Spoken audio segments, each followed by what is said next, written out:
hemos leído la palabra del Señor y hoy estamos comenzando con un nuevo libro, una nueva carta, y que es Primera de Tesalonicenses. Hemos leído el capítulo 1.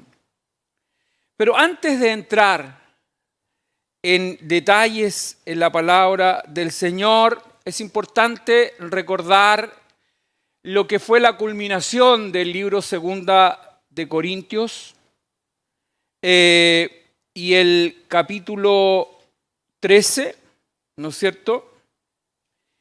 Los puntos que el Espíritu Santo nos ministró ese día, y fueron 4 cosas que quiero señalar y recordar.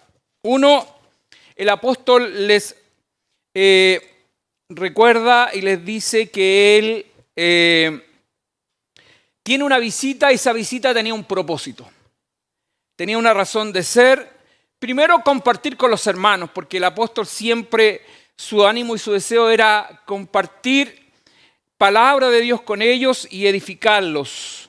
Pero también el propósito de esa visita era resolver ciertas situaciones, problemas que se habían presentado y que al parecer habían algunas personas que no estaban sometiéndose a los mandatos de nuestro Señor. Y por lo tanto Pablo también, usando la palabra de Dios, que es lo que debemos hacer siempre, ¿no es cierto?, el cómo resolver estos conflictos, cómo resolver estas situaciones, y cita a Deuteronomios capítulo 19, verso 15, o también las palabras que dijo Jesús cuando Él les enseñó a través de esto en Mateo 18, del 16 al 17, era cómo los hermanos debían resolver sus problemas o sus diferencias. Eran cosas que se evidenciaban en medio de la congregación. Entonces, en el fondo lo que se busca siempre es actuar con sabiduría de Dios para sacar al hermano del error, ¿no es cierto? Y de esa manera también que haya arrepentimiento de pecados dentro de la iglesia y dentro del pueblo de Dios. La palabra de Dios nos llama siempre a resolver nuestras diferencias. La palabra del Señor siempre nos instruye acerca de que podemos tener diferencias de opinión, pero si esas cosas generan un problema dentro de la iglesia, las cosas se tienen que resolver. Lo segundo era la importancia de hacerse una autoevaluación, un autoexamen, ¿no es cierto? Y esto no conforme a como nosotros pensamos o a doctrinas de este mundo o a pensamientos filosóficos, sino ese autoexamen debe ser conforme a la palabra de Dios. ¿Qué es lo que Dios nos dice y nos señala? Y en ese sentido los confronta, les pregunta si ellos tienen convicción de su salvación, si están seguros de que son personas salvas. Y si es así, la segunda pregunta, entonces viene de manera consecuente siguiente, es decir, bueno, si hay en vosotros convicción de salvación, entonces también tiene que haber un proceso de cambio. Necesariamente tiene que haber un proceso de cambio. La persona que tiene convicción de salvación es porque ha creído en el Hijo de Dios y sabe que ha sido elegido para salvación. Luego, acto seguido, entonces esa persona tiene que tener cambios en su vida. De otra manera, no podría tener convicción de salvación, ¿no es cierto? Y la pregunta es, bueno, ¿hay cambios de conducta o no? ¿Cuál es su comportamiento? ¿Cuál es la relación con los hijos? ¿Cuál es la relación con la esposa, aquel que es casado, o la mujer con su familia? Tienen que haber cambios de conducta. No puede ser la conducta de un mundano la conducta de un creyente. Aquel que no teme a Dios. Nosotros, el Hijo de Dios, el que es escogido para salvación, es una persona que camina en el temor de Dios. Lo tercero es acerca de la obediencia a la palabra de Dios. Pablo los exhorta a que se sometan a la palabra de Dios.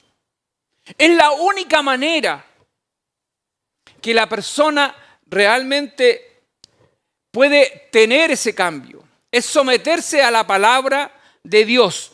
Que la palabra de Dios lo confronte, que la palabra de Dios nos permita realmente ir creciendo. Para crecer hay que escuchar la palabra de Dios. Para crecer hay que escudriñar la palabra de Dios. Para crecer hay que orar a Dios. Pedir a Dios por aquellas cosas que quizás nosotros no somos capaces de resolver. Pero sí el Señor tiene de nosotros misericordia.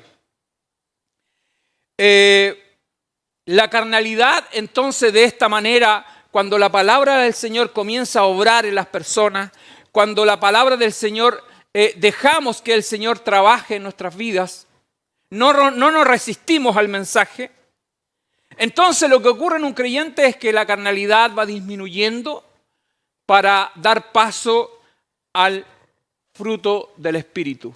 Son totalmente opuestos.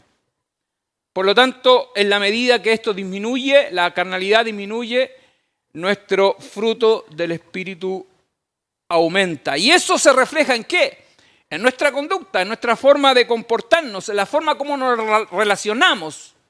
Eso va marcando las diferencias en un creyente. Y cuarto, Pablo lo que espera es la madurez de esta iglesia. Toda iglesia, toda persona tiene una curva de crecimiento, un proceso de aprendizaje. Desde el minuto en que el Señor los llamó y en la medida que fue transcurriendo el tiempo, tiene que haber una coherencia en eso. No puede ser que pasen 20 años y seamos las mismas personas carnales. No pueden pasar 20 años y teniendo la misma conducta de un mundano. Tiene que haber una coherencia. Desde el minuto en que el Señor nos llama, en nosotros se tiene que manifestar este proceso de aprendizaje en el Señor.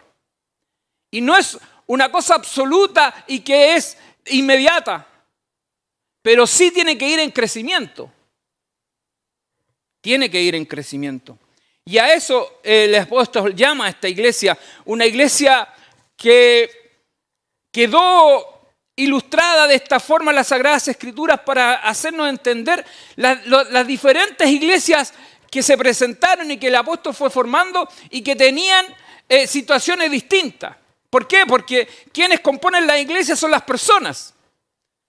Son las personas. Por lo tanto, si en una iglesia hay mayor sujeción a la palabra de Dios, el crecimiento va a ser mayor. Pero si hay mayor oposición a la palabra del Señor y hay más carnalidad que otra cosa, el crecimiento es mucho más lento.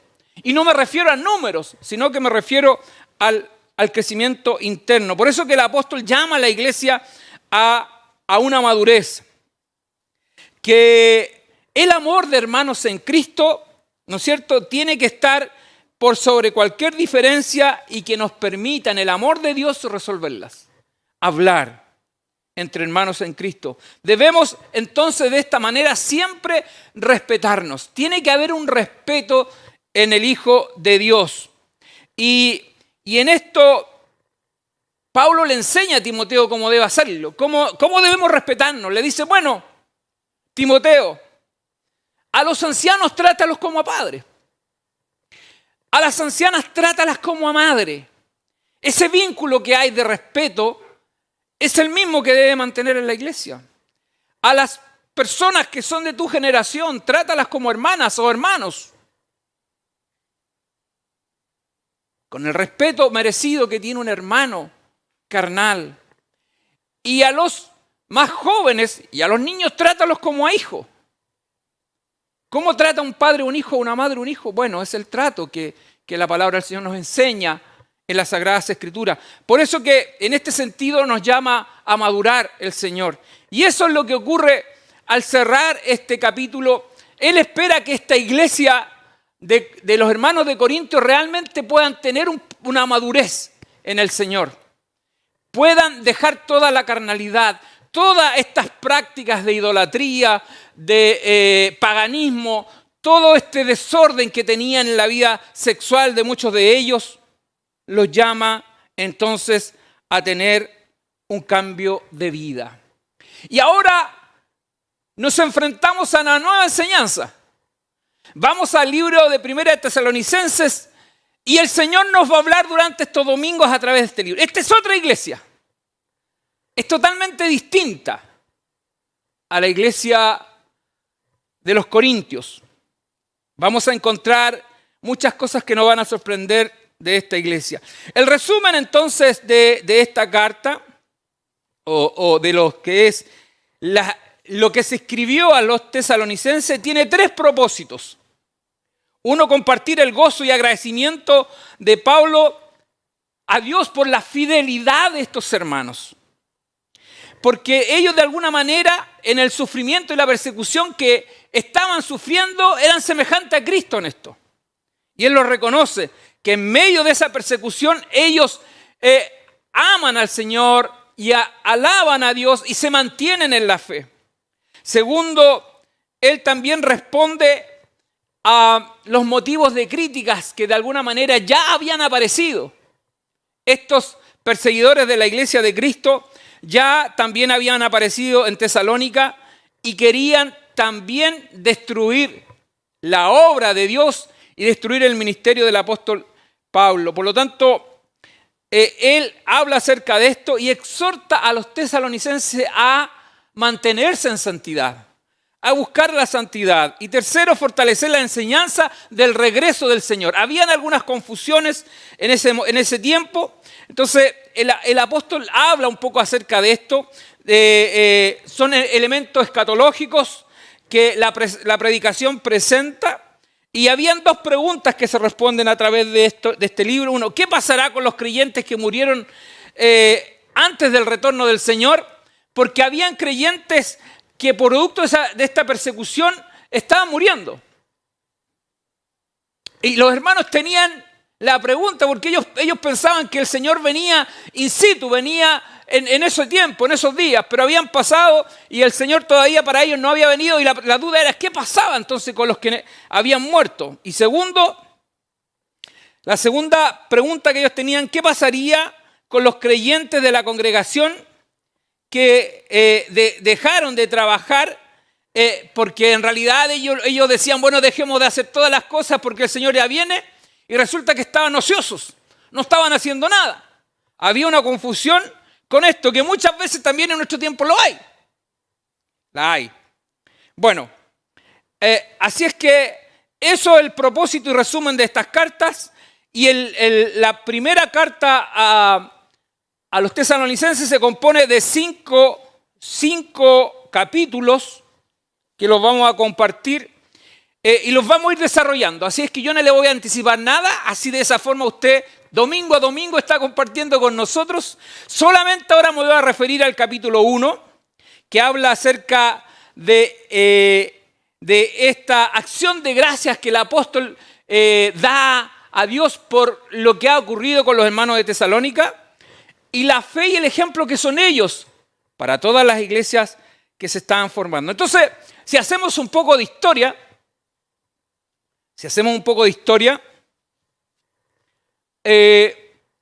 Pablo llega a Tesalónica después de haber dejado Filipo. Justamente el día viernes estuve compartiendo con la iglesia y los hermanos de Nuevo Amanecer, ¿no es cierto?, de la iglesia metodista pentecostal de Wilco Alto, con sus pastores Carlos Catalán y Rosita Rojas, y hablaba justamente del libro de Filipenses. Y lo que está ocurriendo acá en esta carta es que Pablo, después de haber formado la iglesia en Filipo y de haber dejado la cárcel, porque él estuvo en la cárcel producto de una situación que se presentó en ese lugar, él dice que compartió con los hermanos y luego se despidió. Y partió a Tesalónica, que en definitiva él ya está recorriendo Grecia particularmente, o Europa. Recuerden que el propósito de Pablo en su segundo viaje era recorrer el sur, ¿no es cierto?, de Asia Menor. Eso es lo que él quería, pero el Espíritu Santo no lo dejó. Y eso es lo que hace el Espíritu Santo. El Espíritu Santo cuando dirige a una iglesia, dirige a un hombre, el Espíritu Santo lo va guiando. Y el Espíritu Santo no lo dejó entonces que él se quedara en el sur de Asia Menor y lo llevó. Y él, por lo tanto, se fue a Troas y ahí esperó direccionamiento del Espíritu Santo. Y ahí él durante la noche tuvo una visión. Y él veía a un hombre macedonio que le decía, pasa por Macedonia y ayúdanos. Pablo entendió que tenía que ir a ese lugar, que era la parte oeste, diríamos, ¿no es cierto?, de lo que era Asia Menor, y que prácticamente es Europa y era toda la franja de Grecia. Y por lo tanto él llegó a este lugar que se llama Macedonia, y de ahí él comienza a formar iglesias. Formó la iglesia de Filipo y ahora está en Tesalónica. Y él, como siempre lo hacía, él llegó entonces siempre a la sinagoga. Tesalónica era una ciudad grande. Tesalónica era un puerto. Y en ese lugar estaba ya el Imperio Romano, dominaba el lugar y había establecido, tal como lo hizo en Filipo, estableció en Tesalónica una pequeña colonia romana, donde en ese lugar eran tierras que el emperador había entregado a soldados ya veteranos o que se habían jubilado de su carrera militar y que por lo tanto él, en honor a su carrera, les entregaba tierras en ese lugar con dos propósitos.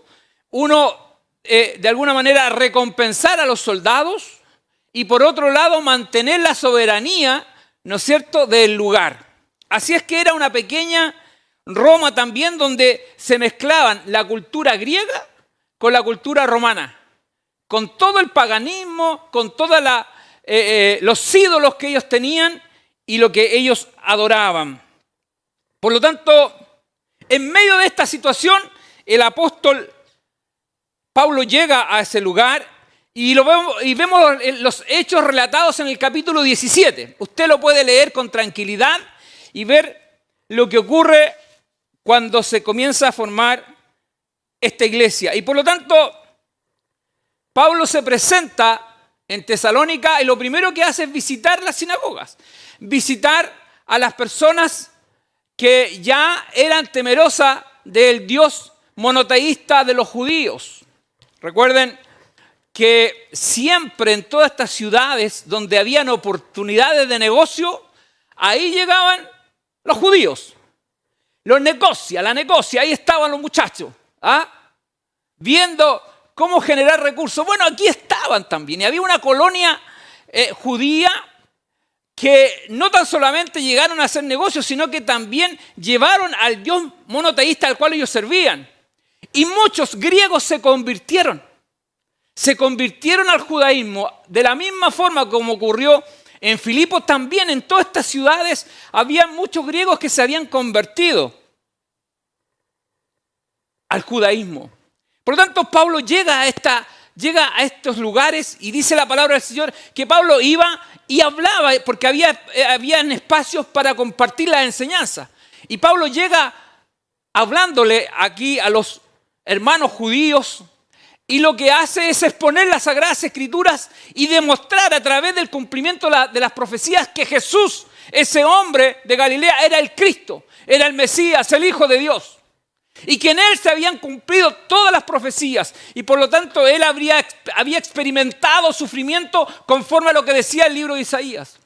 Que él había muerto, que había sido crucificado en la cruz conforme a lo que la Sagrada Escritura decía, pero que había sido resucitado al tercer día. Por lo tanto, hablaba de la obra redentora de Jesucristo. Y lo que la palabra del Señor nos relata, que cuando las personas comenzaban a escuchar el mensaje del Evangelio, se convertían a Cristo. Y no era por la capacidad de oratoria del apóstol Pablo, no era su retórica, sino que era palabra de Dios viva y eficaz, que estaba tocando las vidas de las personas. Y por eso que se comenzaron en esa ciudad a convertirse muchas personas al Evangelio de Jesucristo. Dice en Hechos 17:4, dice, y algunos de ellos creyeron. de los que estaban ahí en la sinagoga. No todos creyeron, obviamente, pero muchos de ellos creyeron, se juntaron con Pablo y Silas, dice, y de los griegos piadosos, gran número, dice, y mujeres nobles no pocas. Es decir, mujeres nobles y griegos también, ¿no es cierto?, que eran piadosos, se sumaron a las filas del Evangelio y se convirtieron a Cristo. El tiempo que Pablo estuvo en Tesalónica no fue muy extenso como lo fue en otras ciudades. Se estima que fueron alrededor de 3 a 4 meses, aunque la palabra del Señor relata y dice que por 3 sábados él estuvo yendo, ¿no es cierto?, a las sinagogas y hablando del Mesías, del Hijo de Dios. Pero como pasaba en todas las ciudades, cuando ya eran muchas las personas que se empezaban a sumar, los griegos, los ortodoxos, que no creían, ¿no es cierto?, los expulsaban de la sinagoga.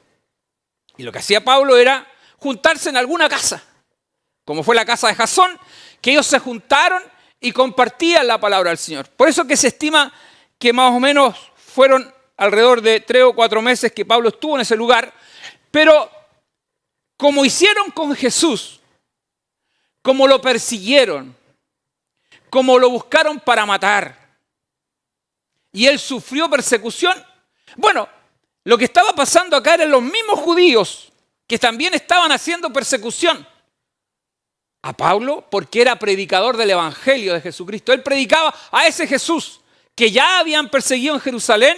Ahora eran estos judíos que estaban persiguiendo también al apóstol Pablo y a todos los creyentes, a los del camino, como se les decía en aquellos tiempos.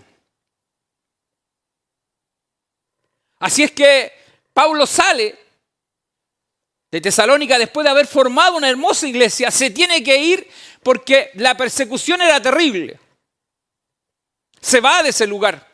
Dice la palabra del Señor que ellos salen y se van a Berea. Y ahí lo reciben los hermanos de Berea. Pero no vamos a entrar en esa historia. Vamos a comentarla después cuando vayamos avanzando en la palabra del Señor. Y por lo tanto Pablo ya pasa por Berea y llega a Atenas. Y mientras está en Atenas, él se entera de las cosas que están pasando en Tesalónica. Cómo los hermanos están sufriendo persecución, producto de estos judíos que eran emisarios de Satanás. Estos particularmente que no eran temerosos de Dios como otros hermanos judíos. Pero estos no. Estos eran perseguidores de la iglesia de Cristo. Y por lo tanto, Pablo está preocupado de lo que está pasando en la iglesia, con esa persecución. Con aquellas mujeres nobles, dice que no eran pocas, cuyos maridos quizás no eran convertidos a Cristo. A lo mejor eran judíos, ¿no es cierto?, ortodoxos que no creían en el Hijo de Dios. ¿Cómo lo estarían pasando estas mujeres? O los griegos, que eran personas piadosas, ¿cómo lo estaban pasando con la persecución de las autoridades de la época? Pablo está preocupado en Atenas. Y por lo tanto, él lo que hace mientras está en Atenas, manda a Timoteo a Tesalónica para que se entere y pueda informarle qué está pasando, porque el apóstol no podía, Satanás se lo impidió, por todos lados buscó limitarlo para que él fuera a Tesalónica. Pablo quería ir a ver a los hermanos, así es que impedido por esto, él manda a Timoteo a ese lugar. Cuando Timoteo regresa, les trae buenas noticias de lo fiel al Señor que habían sido los hermanos de Tesalónica. Cómo ellos se habían mantenido en la fe a pesar de los padecimientos que estaban sufriendo. Muchos de ellos habían sido asesinados, pero ellos se mantenían firmes en la fe.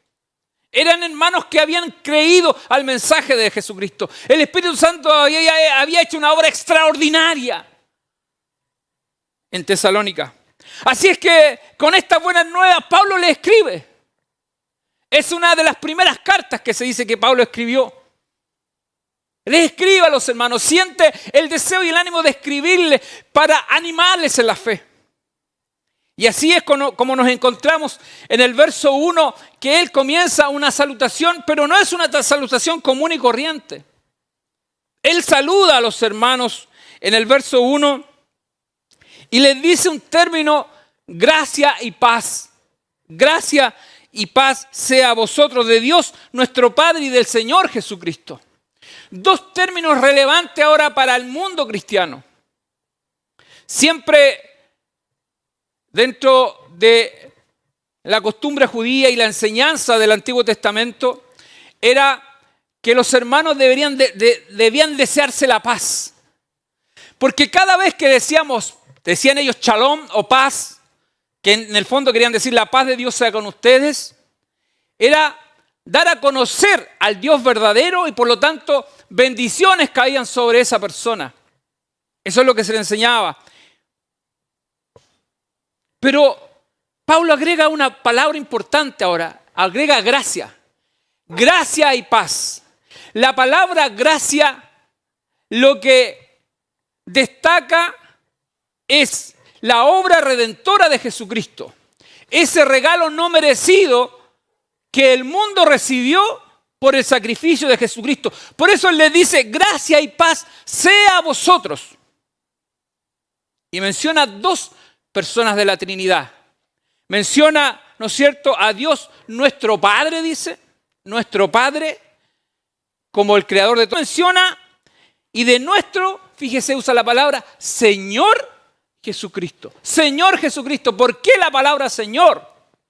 Porque en realidad la palabra Señor lo que significa es soberanía, control, autoridad por sobre todas las cosas. Y por lo tanto ahora la palabra Señor está tomando una connotación importante en la iglesia de Cristo. Y señala estas dos palabras, Señor Jesucristo. La humanidad había comenzado a recibir este regalo que no lo merecíamos. Por eso que es un don inmerecido que el mundo recibió. La salvación y vida eterna que el Señor nos trajo. Así que Pablo, en esta expresión, él bendice a los hermanos de Tesalónica. Gracia y paz sea a vosotros. Luego, el 4, él reconoce el impacto que ha generado la palabra de Dios en esta ciudad, en estos hermanos. Y por eso que él dice, damos gracias a Dios. Con todas las noticias que Timoteo le había traído, esto había ratificado para el apóstol las respuestas a las oraciones que el apóstol hacía. Dice el apóstol, no ceso de orar. Él oraba siempre por los hermanos donde él había formado iglesias. Y él había estado orando, porque ¿qué más podía hacer si estaba limitado a visitar a los hermanos para ministrarle palabra? Pero él recurrió a algo poderoso que tiene la iglesia de Cristo, que es la oración. La oración del justo, dice la palabra del Señor, puede mucho. Y no porque seamos justos en nosotros en sí mismos, sino que porque a través de Jesucristo somos justos. Y la oración es algo poderoso que la iglesia del Señor tiene hoy día. Estas personas se habían arrepentido, se habían vuelto a Dios, habían dejado la idolatría, habían dejado el paganismo y habían abrazado esta fe bendita y gloriosa del Evangelio. Esta fe tremenda había comenzado a dar frutos, tremendos frutos en el lugar. Y los cambios que ellos estaban teniendo estaban a la vista. Las personas daban testimonio de lo que estaba ocurriendo con esta comunidad, con estas personas. Era algo extraordinario. ¿Qué es lo que ellos habían recibido? ¿Por qué este cambio tan radical en la gente? Bueno, ese es el poder de Dios, pues, si esa es la diferencia sustancial que hay entre cualquier filosofía o corriente de pensamiento y en el Evangelio de Jesucristo, que transforma y cambia vidas. Esa es la gran diferencia. Al poco andar esta iglesia comenzó a sufrir persecución, padecimientos. Habían llegado los emisarios de Satanás, como ya lo había dicho antes, que eran judíos ortodoxos, que se oponían a la verdad del Evangelio. Por lo tanto, resistir todos estos improperios, todos estos ataques, al punto de que exponían sus propias vidas, no era algo fácil para la iglesia de Tesalónica. Pero ellos estaban resueltos a seguir a Cristo. Resueltos a seguir a Cristo. Y era el Espíritu Santo que les daba la valentía para seguir adelante con todo esto. Por eso que ellos se convirtieron en un referente para toda Acaya, para Macedonia, y no tan solamente ahí, sino que el prestigio de esta iglesia trascendió a Asia Menor. Incluso, dicen los historiadores, que hasta Antioquía había llegado la fama de esta iglesia, de lo que Dios había hecho con ellos. Esta comunión con Dios, esta disciplina, esta constancia de buscar al Señor había generado los frutos necesarios para que fuera una iglesia fuerte y sólida en el Señor. Una iglesia que se dedicó a orar y una iglesia que se aferró a la palabra de Dios. Y esto fue un testimonio extraordinario para todos sus vecinos. Y en esto escrito que el apóstol hace, les dice: yo sé lo que ha pasado en ustedes. Yo sé, dice, ustedes son elección de Dios. Son escogidos de Dios. Por eso que nosotros a ustedes no tan solamente vinimos con palabras, le dice, sino que vinimos con poder de Dios. Porque eso es lo que hace el poder de Dios, transforma y cambia vidas. No necesariamente tienen que ser actos sobrenaturales. No, sino lo más extraordinario es el cambio de vida que el Espíritu Santo provoca en las personas. Y por lo tanto, Él les decía, les señalaba en estos versos que yo les mencioné, que ellos eran elección soberana de Dios, que Dios lo había apartado para salvación. Luego, en los versos del 4 al 6, le dice, les habla acerca que este evangelio es un evangelio de poder. Esa era la gran diferencia con la idolatría, con los ídolos, las cosas que ellos servían, que en realidad eran cosas hechas de mano de hombres, pero no tenían poder en sí mismos, no ocurría nada. El evangelio es poder de lo alto. Y eso es lo que le señalan los versos 4 al 6. Cuando Jesús, y lo vemos en el libro de los Hechos 1, 8, las últimas palabras de Jesús les dijo que ellos no se apartaran, que estuvieran juntos algunos días, porque recibirían poder cuando viniera sobre ellos el Espíritu Santo. Dice, y de esa manera iban a ser testigos, ¿no es cierto? Testigos en los lugares donde ellos fueran. Pablo, de la misma manera, así como los apóstoles recibieron en el aposento alto el Espíritu Santo, también Pablo recibió el Espíritu Santo, el que lo iba guiando a todo lugar. Y por lo tanto el evangelio que él predicaba era un evangelio con poder, un evangelio lleno del poder del Espíritu Santo. Pablo en su carta entonces le señala que la predicación que ellos habían recibido eran las Sagradas Escrituras, pero también era con poder del Espíritu Santo.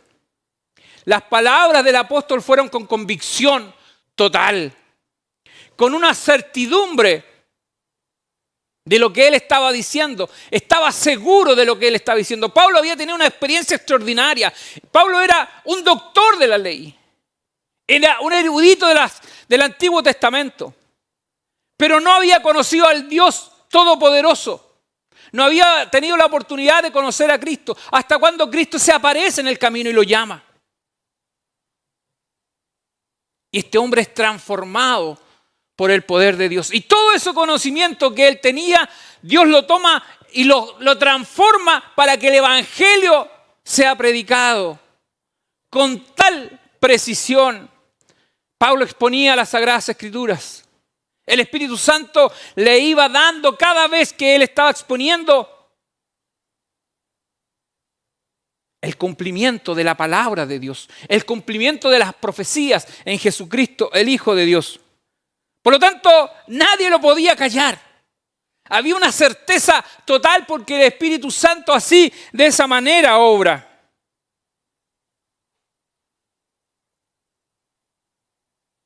La mejor prueba entonces de que Pablo predicaba una verdad de lo alto, la mayor prueba de lo que Pablo estaba diciendo y de lo que exponía eran los mismos hermanos de Tesalónica. Eran la mejor prueba porque habían vivido un cambio extraordinario en sus vidas. Y no era uno, eran muchas personas. Eran muchas personas las que habían recibido el don de Dios. Por lo tanto, Pablo en este sentido está alertando a los hermanos que no se dejen engañar por estas personas que los vienen a persuadir. Por la razón o la fuerza. Pablo les enseña que no pongan oído a ese tipo de cosas. Que ellos se aferren de lo que han recibido. De lo que ellos han experimentado en sus propias vidas. Ellos se habían apartado de la idolatría, del paganismo. Habían dejado todo eso. Piense usted, muchos de ellos de nacimiento, en sus hogares nacieron con esta cultura. Estaban enraizadas el paganismo y la idolatría. Por lo tanto, del punto de vista humano no es fácil. Esos cambios no son fáciles. ¿Pero qué? Esa es la obra gloriosa del Espíritu Santo, que cambia y quita de raíz todas estas cosas. Y eso es lo que Pablo está de alguna manera reconociéndoles a ellos. Y por lo tanto les enseña, les dice que no se dejen persuadir. Les dice, miren, ustedes tienen que seguir imitándome a mí como yo a Cristo, dice. Y cuando dice imitarme a mí, no lo hace de una manera vanidosa.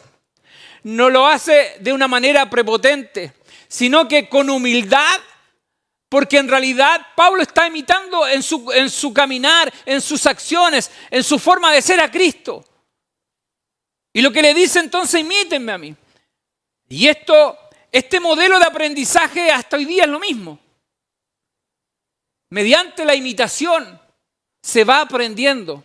Los hijos van imitando al padre, ¿no es cierto?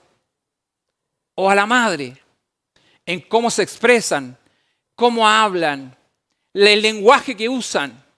Si en una casa los padres tienen un lenguaje vulgar, sus hijos van a tener un lenguaje vulgar, porque van a aprender por imitación. Si el padre es un agresivo con su esposa, los hijos van a ser agresivos, porque es lo que siempre vieron. Si un padre es cariñoso con sus hijos, ellos también van a ser cariñosos, van a aprender eso. Y si el esposo tiene un trato amable y cordial con su mujer, con su esposa, los hijos también van a ver eso. Es el proceso de imitación, es un proceso de aprendizaje. Bueno, Pablo apela a esto, les dice, bueno, yo soy imitador de Cristo, trato de imitarlo en todo lo que Él me ha enseñado. Así que ustedes imítenme a mí, les dice. Es importante entonces que nosotros como hijos del Señor, como iglesia de Cristo, aprendamos e imitemos al Señor para que en nuestras casas también, ¿no es cierto?, todos estemos imitando a Cristo. De alguna u otra manera. A pesar de toda la oposición entonces que hubo en el lugar, de todos aquellos que se levantaron para oponerse y evitar el mensaje de Jesucristo. Y de esa manera estos hermanos tuvieron que vivir y pasar tribulación. Se expusieron, como yo le decía, incluso sus propias vidas. Aún así, ellos con prontitud recibieron el mensaje de Jesucristo. Con diligencia, ellos estaban felices, contentos, porque estaban convencidos que Dios los había apartado para salvación. No era algo común. El Dios de la gloria, el Dios creador del universo, el que hizo los cielos y la tierra, se había fijado en ellos desde antes de la fundación del mundo. Era algo glorioso. Por lo tanto, sentir y vivir esto. Sigue el apóstol escribiéndole a los hermanos, reconociendo todas estas cosas. Y en los versos 7 al 10, les señala y les dice que ellos deben seguir siendo una iglesia de testimonio, una iglesia distinguida, que no se aparten del camino que han tomado. Porque ellos eran un ejemplo para las iglesias de Macedonia, para la iglesia de Acaya, que ya se estaban formando, y ya las que estaban en Asia Menor, Colosa, Efesios, Galacia, esas iglesias que ya estaban formadas, incluso de Antioquía, lo que estaba más cerca de Jerusalén, eran una iglesia que de alguna manera estaban siendo un ejemplo al mundo con la fe y de la forma como habían abrazado la cruz de Cristo,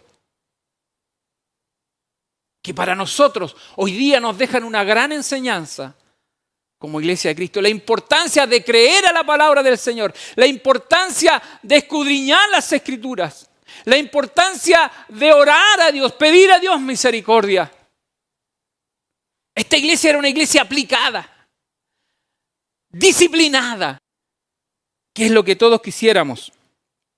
Ellos creyeron, a pesar de todas estas costumbres abominables para Dios, todo lo que era idolatría, paganismo, prácticas sexuales que eran parte de sus ritos religiosos, todas estas cosas que eran pecado para Dios, ellos las habían desechado, se habían apartado. Ellos entonces manifestaron un verdadero arrepentimiento.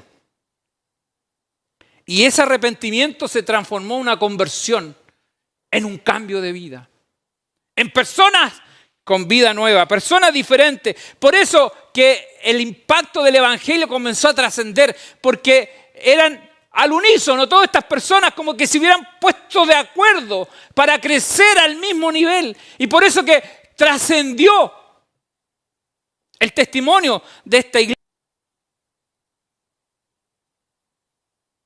Ellos no solamente fueron una iglesia de buen testimonio por la conducta que manifestaban en esos tiempos, sino que ellos también asumieron la gran comisión.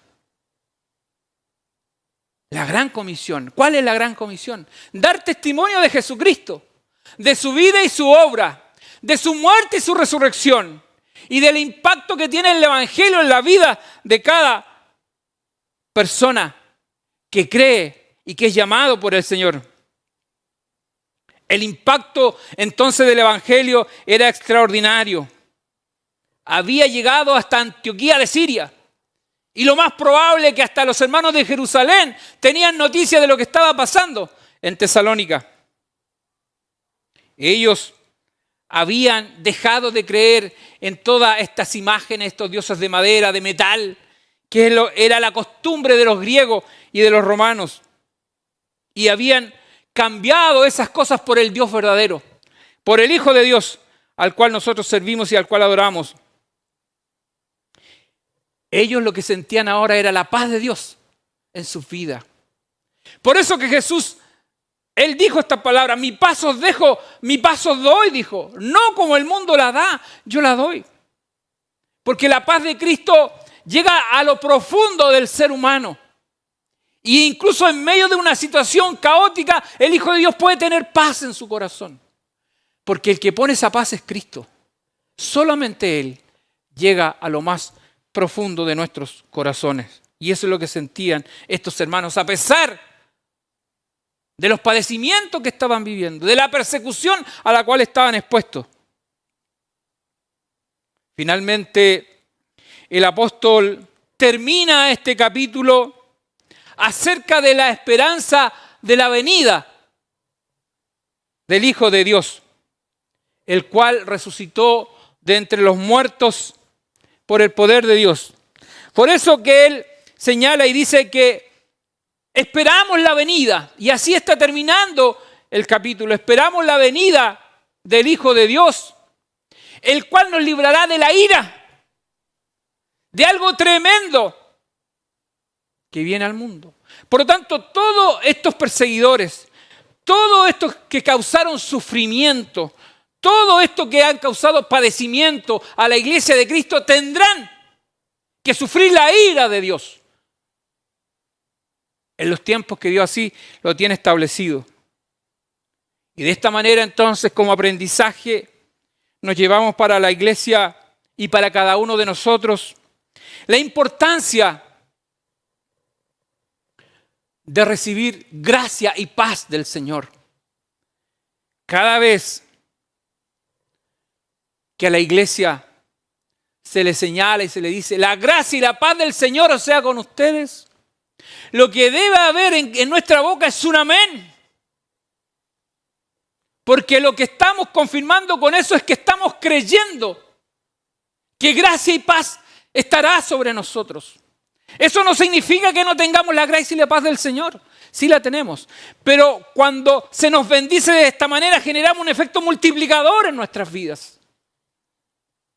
Y por lo tanto la iglesia debe acostumbrarse, cada uno de nosotros acostumbrarse a cuando se nos dice gracia y paz, o Dios te bendiga, es un amén rotundo. Porque desatamos la bendición de Dios sobre nosotros. Lo segundo es la importancia de la oración y el sometimiento a la palabra de Dios. La oración del apóstol, sin duda, que fue respondida. El apóstol oró por los hermanos. ¿Y qué ocurría con ellos? Lo que estaba pasando era algo extraordinario. El poder de Dios se manifestaba en ellos y ellos estaban firmes en la fe. Pero había un varón que estaba orando por esa iglesia. Y Dios estaba respondiendo a la oración. Por lo tanto, Dios responde la oración de su pueblo. Su pueblo debe pedir a Dios, interceder por aquellas cosas que nosotros creemos importantes. Venir con acción de gracia ante el Señor, porque Él ha sido con nosotros misericordioso. Cada mañana se renuevan sus misericordias para su pueblo. Y eso es una razón más que suficiente para dar gracias a Dios. Cuando nos levantamos, la oración de una iglesia, interceder por la congregación, interceder por nuestros hermanos. Por eso que nosotros oramos por los enfermos, porque sabemos que Dios es misericordioso y escucha la oración de su pueblo. Debemos tener, como iglesia de Cristo, la convicción que el Espíritu Santo va al frente, que el Espíritu Santo nos va guiando en todo, que Él es nuestro guía, que el Espíritu Santo es el que nos amonesta, que el Espíritu Santo es el que nos corrige a través de su palabra. Y si usted hoy día está escuchando la palabra del Señor y está reflexionando, es porque el Espíritu Santo está tratando con su vida. Cuarto, qué hermoso esto de la elección soberana de Dios.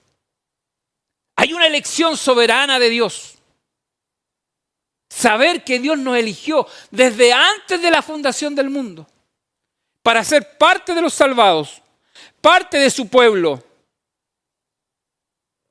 Incluso Dios muchas veces, para llegar a uno de los elegidos, lo ha hecho incluso en su lecho de muerte. Porque esa es la soberanía de Dios y yo no la puedo cuestionar. Cuando el Señor estaba en la cruz, uno de los que estaba ahí, que era una persona que estaba pagando por sus delitos, ¿no es cierto? Dice, y hay temor en su corazón, ¿se da cuenta? Porque el otro se burló de Jesús. El otro no, fue temeroso. Y dijo, Señor, acuérdate de mí cuando estés en tu reino. ¿Cuál fue la respuesta de Jesús? Hoy estarás conmigo. Y esa es la soberanía de Dios. Cuando hay un elegido, Dios lo hace en el momento incluso de su muerte. Y yo no puedo cuestionar la soberanía de Dios. Gloria al Señor que vive y reina para siempre. Y como último, expandir el evangelio de Jesucristo. Aprovechar todos los medios y los recursos que hoy día tenemos para expandir el evangelio de Jesucristo, para que las personas conozcan a Jesús, el Hijo de Dios, que Él vino a darnos vida, a darnos salvación y vida eterna. Hoy nosotros tenemos redes sociales que son facilitadores para que el evangelio llegue a mucha gente. Quizás nunca antes se habían ocupado tanto las redes sociales como ahora. Estábamos encerrados quizás en algunas cuantas cuadras y predicamos el evangelio en la calle, ¿no es cierto? con pocos recursos, porque hay otros recursos que para nosotros eran más caros, como una radio o televisión, que es nuestro proyecto de tener una radio, ¿no es cierto? Y eso es lo que lo tenemos todavía en carpeta. Pero sin pensarlo, sin planificarlo, se abre a partir de esta pandemia todos estos recursos para llegar a mucha gente, incluso a otros países. Y Dios toma los medios para que su palabra sea glorificada, para que muchos sean impactados con la palabra del Señor.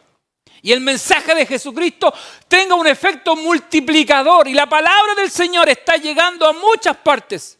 Y Dios está llamando y transformando y cambiando vidas. Ese es el Dios al cual servimos. Ese es el Dios al cual adoramos. Un Dios que vive y reina para siempre. Y para ese Dios al cual alabo y bendigo, para Él sea la gloria y la honra desde ahora y para siempre.